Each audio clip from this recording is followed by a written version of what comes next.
What's up, Sickamore, Vice President of A&R and Creative Director at Epic Records. And you're watching Black Excellence in Action. Good day, viewers. My name is Brian Jones, and I would like to welcome you to Black Excellence in Action. The purpose of this program is to feature people who have achieved a degree of success in their chosen profession and love what they do. And in this process, also to show as an example to black youth what it takes to reach this degree of success if they desire to follow the same path. Today we are featuring Sickamore. Sickamore, How you doing, Brian? How you doing, sir? Good. Thank you for coming to our feature. Thanks for having me. Great. Sickamore, where are you from? I'm from Brooklyn by way of Trinidad and Tobago. Okay. Did you grow up in Brooklyn or did you grow up in Trinidad?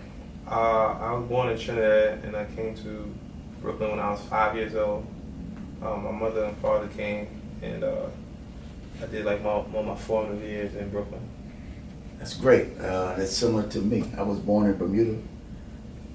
We moved to New Jersey when we were 5, my parents and me, and I grew up in New Jersey. Now Sickamore is a producer and wears many hats. You're a VP of Epic Records and also A&R and Creative Director. Can you briefly explain the responsibilities of a VP and A&R, what an A&R is, and Artistic Director? Well, I'm the Vice President of the A&R department, which means that I have responsibilities of overseeing and directing all the new talent and albums and projects on a certain level of professionalism and everything when you have that title, you know? And as a creative director, it's something I kind of wanted to bring into music that's really more of a fashion and creative role, where you take a campaign and you see it all the way through in every facet. So like when as a creative director at a brand like Givenchy or Balenciaga, they'll do the stitching and the advertisements and they'll see it to market and make sure that every department knows how to market. So when I do an album, I don't just make the album. Traditionally, A&R makes an album and hands it off to the rest of the company. In my point, I make the album with the artist, and then I take the ball and tell the rest of the company this is how we're gonna roll it all the way out. So being a creative director is protecting the creative vision of the project. That's what the creative part and the part of A&R. I'm the liaison between the label and the artist. So I help make the album get made, pick the singles, the content, packaging, and deliver it to the people. So when you hear it on the radio, because it's been A&R by somebody like me and gotten to that point, or when you see it in stores. That's great. Now let me ask you this: as far as creating the music, are you playing music, or are you working the keyboard, or the technical instrument that kind of develops the sound? My job is kind of like, to answer your question, no. My job is kind of similar to a director or a coach. Coach doesn't shoot any baskets in. A director is not holding the camera for the most part. You know what I'm saying? You got cinematographers, you got players for that. You know, my job is to make sure the whole operation is running smooth. People know their roles, and I give them the tools they have to win. You know, so let's say the goal is always to finish an album. Timeline, budgetary, creative, so on and so forth, which producers, engineers, managers, labels, administration people are all in the same loop of the creative process of how to roll out this album. So when I have to come out with an album, it's like there's studios, you know what I mean? We need to book to go recording, whether it be a home studio or official studio. And then there's engineers who need to record the artist. There are writers who are going to help their artists write, you know what I mean? The managers are going to get them around from day to day. They're the artists with their own little egos. They're the producers who help make the beat. Sometimes producers have help, you know what I mean? It's like, it's a bunch of different players on the team. And my job is to make sure we're all on the same page and we're making the best possible music. And then of course there's the label who wants the music done at a certain amount of time in a certain fashion, in a timely fashion. So, you know, a director's job is just as much as he is to get the movie done, is to deal with the movie studio and the actors and the cinematographers and the writers, make sure everybody's happy. I'm pretty much the same role. Sickamore, if you look at successful people, that love what they do, they have a moment in life when they discover their gift or talent. And when they do this, they start perfecting their talent. When did this happen for you, sir? I had a journey. I'm 30 years old now. I've been doing this for about 14 years. And I started as like a mixtape DJ. There's been a lot of ups and downs. I was always a smart guy. I was always a smart kid. So people always wanted to help me when I was young, and I always wanted to help myself, which is another reason why people always wanted to help me. So I started my first business at 17, which was a record store in Brooklyn. And then from there, I started doing like little odd jobs, A&R gigs, 18, 19, 20. So somebody saw me do it and said, you know what, I think you could do this for a major company, and Atlantic Records started me at 21. So really, I've been working, doing this circuit since I've been about 16, 17 years old, where I was finding and putting together projects and whatever. So it's been a lot of trial and error, you know what I'm saying? So I'm still relatively young, but in the sense that I kind of skipped college. I'll be about 34 now, you see what I'm saying? Which would be probably be more appropriate for somebody my age, So I really feel like I put in my 10,000 hours. So the last job I had at Def Jam, I started turning around projects that other people couldn't figure out. They had an artist named YG who's from Compton, California, and people didn't know how to take him. They thought he was like a local rapper. And, I executive produced the project, turned it around. Creatively, it was really successful. It was a creative, arguable classic record. You know what I mean? People really loved it. And financially for the company, it turned the project from the red to the black. Because it was in the red for 4 years, it helped turn it around. So it was a creative and financial success. You see what I'm saying? Then another guy named Jeremiah, who's had hits a long time ago, like in 2009, 2010, I kind of revamped his project and had him with a platinum record and had him on his way. So Ellie Reed, I got into like a panel in Miami. Puffy had a panel, Puff Daddy or Diddy or whatever, had a Revolt TV. I spoke on the panel, and Ellie Reed was one of the moderators. And me and him got a chance to speak for the first time. And then, at that point, I turned into a little bidding war because a lot of people were there. They offered me a job. But to answer your question is, when YG's album came out and I saw the response, that's when I knew that it was like, I know what I'm doing. Because people saw the vision as an album. They didn't see him as a singles artist anymore. Mm-hmm. And they understood. I knew it gave me, for the first time in my life, I always had smarts. And I always had plans. But this is the first time I was really moving with confidence. And then after you get your confidence, nothing can really stop you. So I think when the album came out a year ago today, March 18th. So I've been 365 days to this dance. Great. As far as your experience in education, you kind of explained your experience. Did you actually go formally to school to grow your craft, or no? How did that work out for you? Nah, school wasn't for me. I'm an avid learner. Mm-hmm. Like I read a lot. Mm-hmm. I read everything and everything. I read about subjects, whatever. I would probably read 1 or 2 books a month just to keep it going. I think that's like my key to stay ahead. Because in this day and age, people are so distracted on their phones. Like it hasn't always been like that. The more and more you read, the more and more the answers are. Mm-hmm. So while the college process was for me, I always admired the college life. Mm-hmm. So I always kind of like every city I go, I get the sweaters and I go to the campuses and see what the kids are doing. So I'm still like, I like the idea of college, but it wasn't really for me.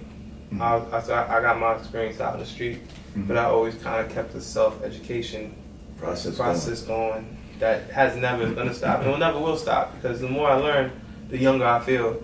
Because you ever seen The Matrix? Yes, sir. You know The Matrix, when they put like a chip, like I learned how to do kung fu, and then it's kung fu. Mm-hmm. I feel like that with books. Like I read a book and now I know how to do it. You know what I mean? And that was always my secret. Like I didn't just read just to read about like early modern European history or something. Mm-hmm. I read a book pertaining on what I'm doing right now and implement it right now and have a trial and error. So that kind of increased my learning curve. Okay. But I always felt like, not knocking school, but a lot of times school is directionless. So when you put yourself in your own curriculum, you can focus in your direction. And if you need somebody with a degree, after a while, you can hire somebody who has a degree. Absolutely. As far as during this process, did you have any obstacles come your way? And if so, what did you do to overcome them? You know, I started off hot, you know what I mean? And then when I was 23, I started hitting like a little bit of a spell, you know what I mean? Like, and most of it was, I didn't have any lot of experience. That's when that came in, like life experience. So I was just doing some of the wrong things, and my karma wasn't right, and my energy wasn't right, and that kind of got me into like a downward spiral for a little bit. You know, I started my own company, had a good first year, then it floundered. And then I was like 25, and I was like, you know, this shit's going in the wrong direction right here. I need to change something within myself. Mm-hmm. And that's when I really started to become way more positive. You know what I mean? I just cut all like the negative shit out, and I just said, I wrote a plan out, you know, because like I was managing Nicki Minaj for a little bit, and then she got like, a mouth on her, you know what I mean? Because she knows what she wants. Mm-hmm. But I can't take it, and I like quit, and she blew up. And I was like, damn, you know, that could have been, you know what I mean? Mm-hmm. That could have been me. So at that point, I was like, I'm never going to quit on anything I like again. Mm-hmm. I'm just going to come up with a plan. So I was arguing with my ex-girlfriend at the time, and I left the house and I went to the city, and I wrote a 5-year plan of how my next 5 years are going to go. And I just kept that piece of paper with me wherever I went. And I just laid it all out about artist development and everything. And I said, I'm not going to quit on this. This is going to be my plan. So I wrote it like in May 2009. So, May or June 2009. And then, so last year I accomplished a lot. And I could sit back and say, okay, cool, now I figured that out. So my new thing was, at that point, I said I need a new plan. So I created a 20-year plan. So, you know what I mean? It could last a lot longer. So now I'm on year 2 of the 20-year plan. That's great. Coming up, did you have the support of your family in this process? You know, my parents, you know what I mean, my mother, you know, after a certain while, you know, a woman can't really raise a man. You know, that process happens around teenage years. You need a guy. So my father, they were never really together, so I moved with my dad. And, you know, sometimes you wonder, like, what are you doing? What are y'all all night doing? But when I opened up the record store when I was 17 and they came to the grand opening, I was still in high school. And I had an LLC, I had CDs, I had balloons, I had a real store opening. They never questioned me again. Did you have anybody in the industry that mentored you and that you aspired to be like? I had a lot of great mentors, you know what I mean, over the years, you know, as a young black kid coming up, especially, you know, back then I didn't really think about it like I thought about it now. You know what I mean? Like I was running the business plans and CDs when you're 17, 18, 19, 20. If I seen somebody now doing that, I would help them too, because like, oh, this kid is, you know what I mean, killing it. But one guy in particular really helped me more than everybody. Is a guy named Kiambo Hip Hop Joshua. And he started a company called Hip Hop's Next 78. He's a black executive. He discovered Kanye West. And, you know, he A&R'd every first, I want to say, 9 Jay-Z albums. And, you know what I mean? He executive produced Kanye's first 5 albums. He's really, like, to me, the person I look up to the most. And he's really helped, you know, mentor me for a long time until over the years, over the last 11 years where he's been my friend. He's my mentor, and he's become one of my best friends as well. And we built a real rapport, and, you know, I learned from him. He's probably the guy who I look up to the most, and because he's been a part of so many great records and so many hits, and we always talk about doing things the right way. So, like, you know how coaches come from a school, like if you work under Larry Brown, you went here. If you worked under Dean Smith, like I come from his school, and I'm proud of that. Great, great. On the opposite side of the coin, I know you're very busy with everything that you have to do, responsibilities with Epic and Sony and all your artists, but do you have someone that looks up to you as a mentor at this time? You know, there's a bunch of kids out there that I really take time out to really show them the ropes and answer their questions and take them on the road and, you know, do everything. I'm a big fan of mentorship, you know, so I really try to help them a lot, whether it be some of the artists that I work with, mm-hmm. whether it be some of the producers I work with, some of the other up-and-coming A&R kids, you know what I mean? Mm-hmm. I try my best to give them as much time as possible, whether it be one-on-one time or whether they roll with me somewhere, you know what I mean? That they can just watch what I do. I'll give them books and I'll give them ideas and stuff, and I try to do it as much as possible, you know what I mean? Because the next step I want to do is really get more into like the inner city and started teaching this as like, because it's a teachable trade what I'm doing. Like somebody can learn this from scratch. Absolutely. And I think you know, that's gonna be the next step. But I feel like I have a lot of people that I feel like I'm into.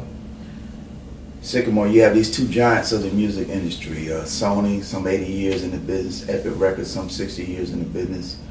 Can you briefly explain the history of these giants and touch on some of the great people who have come through these companies, whose footsteps you kind of walk in?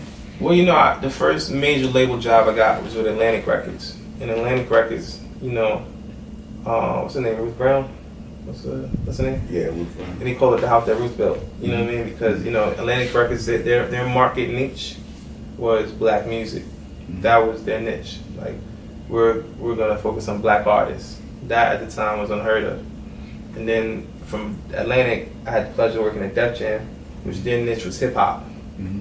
So I'm, you know, working with them and having success there. I'm deeply rooted in black and hip hop culture. Mm-hmm. So while I could do a lot of other things, I feel like that's my calling. So now working under L.A. Reid, who's had a lot of success under, you know, black music, and Epic Records, who had Michael Jackson signed there for a long time. You know what I mean? Mm-hmm. I take it as an honor, and you know, as a, you know, it's my job at this point to help carry the torch from their generation and learn from them and take it on to this new generation.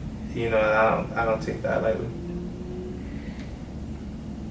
Today you're working with Travis Scott at the Center Stage venue in Atlanta. Do you ever just pinch yourself and say, how did this happen to me? I did it the other day, man. I was in, we were in Detroit because we were on tour, and every night's been crazy. So it's about a week and some change ago. And this is my first time in Detroit. And I told Travis, man, because the reason I got to know him is because 2.5 years ago I tried to sign him to Def Jam before when I got there. We never got a chance to link up, but we always stayed friends. And when we were in Miami for the Revolt TV Puff Daddy conference, we were talking about how cool it was for me to work together and do an album. Then a couple months later, we made it happen. And you know, I really feel blessed, you know, because I feel like it's very rare that all your goals align, that you feel like you're doing one thing. Like if I won the lotto right now for $1 billion, I don't think I'll change one thing I'm doing. I don't think I'll leave this tour. I don't think I'll stop working on this album. I don't think I'll work differently with the artists that I'm doing. You see what I'm saying? Mm-hmm. I might work deeper into them. I might try to buy the company, but I really love what I do, and I love all the people I work with, and I love the path that I'm on. So I really pinch myself every day. Somebody's asked me last night, you know, are you happy? And I was like, yeah, man, I am. You know what I mean? And I was like, you know, and it's like, I was watching, I'm a big fan of Mad Men. Okay. And this is a character, I forget his name now, but he's an ambitious young advertising man at the company. And he didn't get a promotion. And he's over there kicking himself and screaming. And his wife goes, you know, that's the problem with ambition. It's never enough. And I know right now, I'm like content. Not content like it's not going to be more, because I know there will be, but I'm really happy with what I'm doing. So I pinch myself every day and try to stay in the moment, because I feel like my whole life I've been trying to work to this point. And now that I'm here, I'm not taking it for granted. I'm just trying to get better, and that way I can stay in this moment. Because, you know, to me, there's no other, nothing else is real. The past is like a dream. It's like it's murky. And the future, you know, is an anecdote. There's a joke that says, tell me, you want to tell me, you want to make me laugh? Tell me what's going to happen tomorrow. So the only thing that's really matters and really counts is right now. Gotcha. Coming up for me, I've been to the Garden. I've seen the Earth, Wind and Fire. I've seen War. I've seen the Ohio Players in little college venues. I've seen Phyllis Hyman in a little small like nightclub venue. What would you say is your favorite venue to have your artists perform in, and why would that be? What would be your favorite venue? Favorite venue you would have hard to perform in?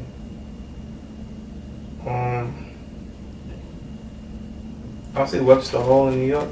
If it's about 2,000 people, and it has like the arches and everything. You know what I mean? I had two great moments there in the last year with YG. We had our first sold out New York show at Webster Hall, which was real big for us. And then Travis Scott had two sold out shows back to back the same night.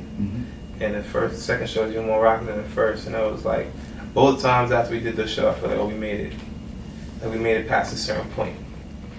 And so that for the rest of my career is going to be the thermometer that we're doing right at Webster Hall. In the industry that you're in, as far as your creative freedom to make the music, do you have all the freedom that you desire to do what you want to do, regardless of what the people above you? I mean, everybody has their opinions, but you know, after you've had some success, they kind of leave you alone until you fail. So right now I'm on like a little hot streak. So until I'm wrong, they're gonna let me rock. After I'm wrong a couple of times, ask me that question again. Okay. Sickamore, with so many different genres of music around you, let's just say there's no rap, no R&B, no neo soul. What genre would you move to? Well, I'm Trinidadian, so I would go straight to the calypso and soca. You know what I mean? Because that's what I'm rooted in. But you know, right now my next goals over the next few years is to really break into the African and English-speaking Central, South, and Caribbean markets. Because you know, there's more. You know, there's a lot of English-speaking African countries that people don't know about. It's probably like 15 or 20. That's their first language. And then you know, I went to Belize, which is the only English-speaking Central American country. You know, I'm supposed to have a trip planned. Guyana, which is the only English-speaking South American country. And then bounces to different Caribbean. So I think there's going to be a new hip hop. Hip hop's only 40 years old, so it's relatively young as a genre. So I think next step might be to find what the next hip hop might be. So I'm not limiting myself to this, and I'm really going to take a few years to explore and see what the next thing could be. Now, in your travels, as obviously you go all over the U.S. You mentioned overseas.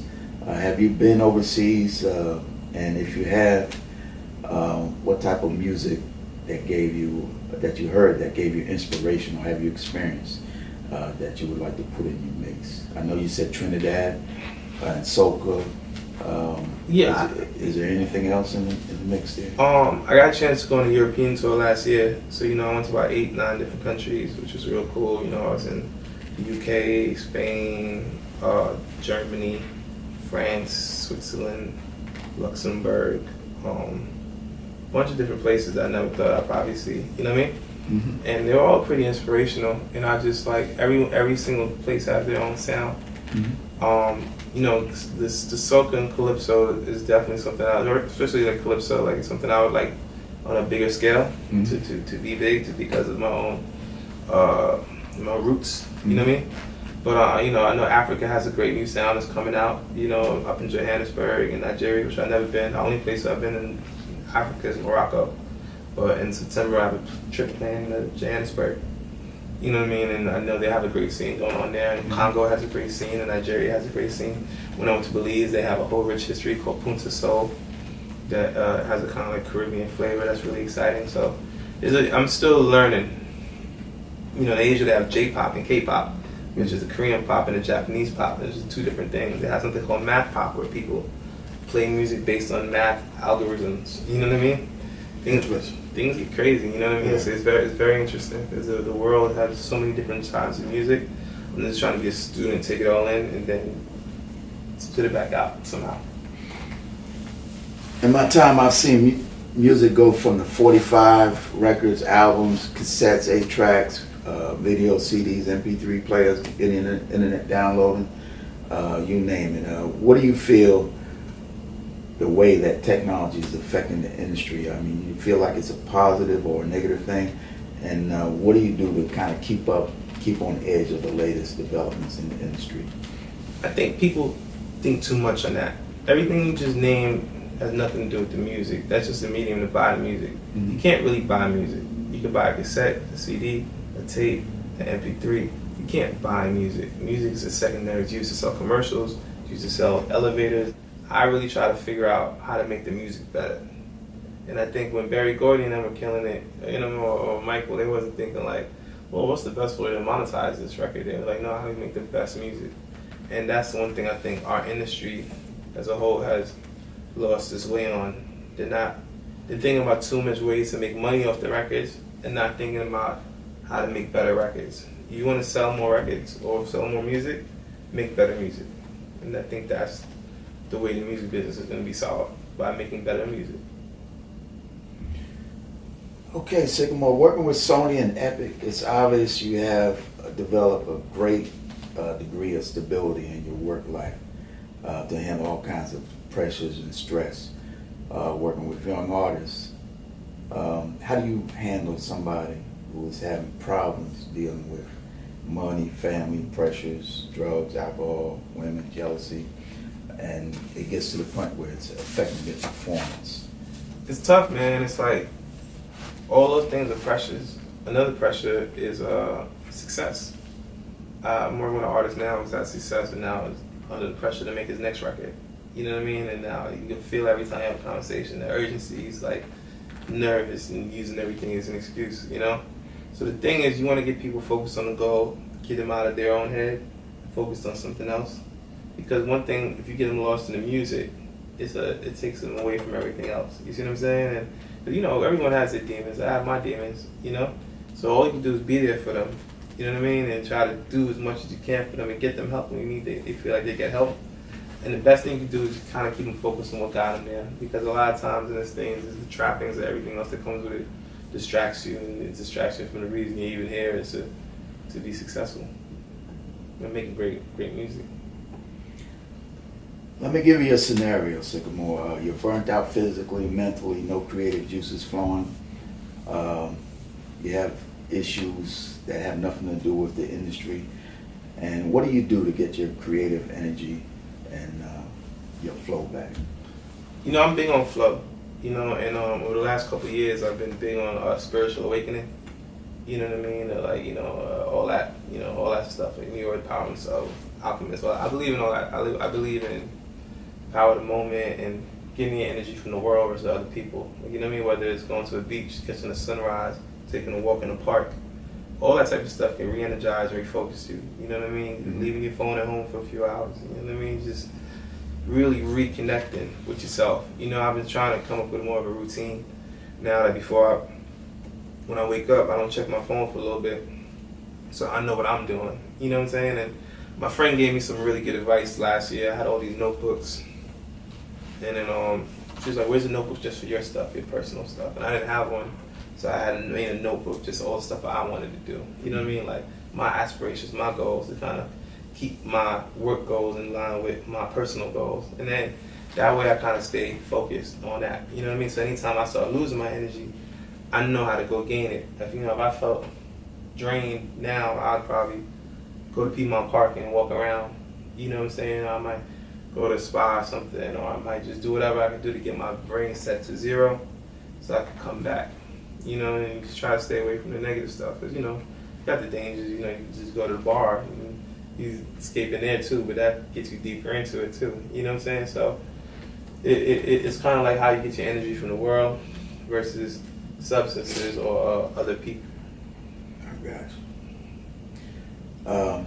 Sir, coming up for me, there was a certain artist that inspired me. Curtis Mayfield and the Impressions, Moving On Up, James Brown, I'm Black and I'm Proud, John Coltrane, The Love Supreme, Bob Marley, One Love. I could go on and on and on. What artists inspire you also to keep your flow going? Back when I was coming up, you know, Biggie, Tupac, Naughty by Nature, Onyx, Slick Rick, Canvas, DMX, Jay-Z, Nas. Sir, you are immersed in the music industry. Is there some other challenge outside of the industry that you have accomplished that no one knows about, or you have any aspirations to do? Well, remember I told you I had the 5-year goal about the artist development, and I changed it to 20 years? Mm-hmm. So my 20-year goal now is to 10 years to help usher in a new generation of artists, right? You know, like YG, Travis Scott, you know, those are two people I really started helping in the beginning, you know? But I want to have like a track record, like 10, 15 artists I help over 10 years, from like 30 to 40. Mm-hmm. And then I want to get into films and movies. So I've been doing a lot of photography. I executive produced a short film last year. I'm going to the Tribeca Film Festival next month to go check out that little scene. Mm-hmm. And I want to start doing cultural movies to kind of like help influence. A lot of times these people became stars doing movies. You know what I mean? Like Tupac and Will Smith and Queen Latifah and different people. And that's my next challenge. Mm-hmm. You know, because I want to take the influence from music and movies. So when I'm in my 50s, I have a real strong base of culture and influence. So I can move to do things, and I have a cultural base to attack on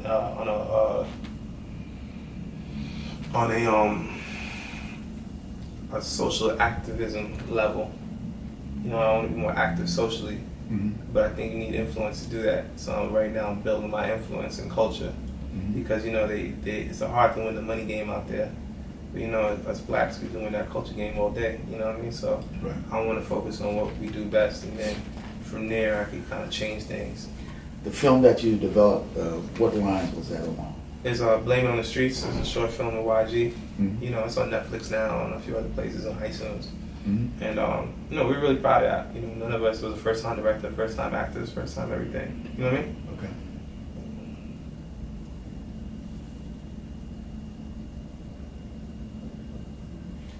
Coming to a close, Sickamore, what advice would you give to anyone trying to get a start in the music industry?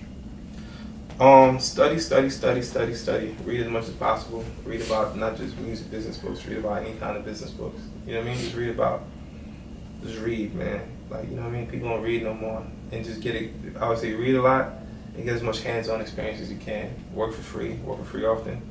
Do as much as you can. Because after you do something for free, if you do it well enough, they're gonna pay you. You know what I mean? You know what I mean? Like they say, if you work past the amount, it's like a simple phrase. I'm a paraphrase. They said if you work more than what they pay you for, soon they're gonna overpay you for what you do. You know what I mean? So just work hard and don't complain, because you just never know how this thing's gonna go. That's a great saying. Great saying. In closing, Sickamore, I would like to thank you. I realize in talking to you that you're a consummate professional at what you do. And I want to thank you again for being here with us at Black Excellence in Action. And for those of you who are viewing this feature, thank you. I'm Brian Jones, Black Excellence in Action. Thank you.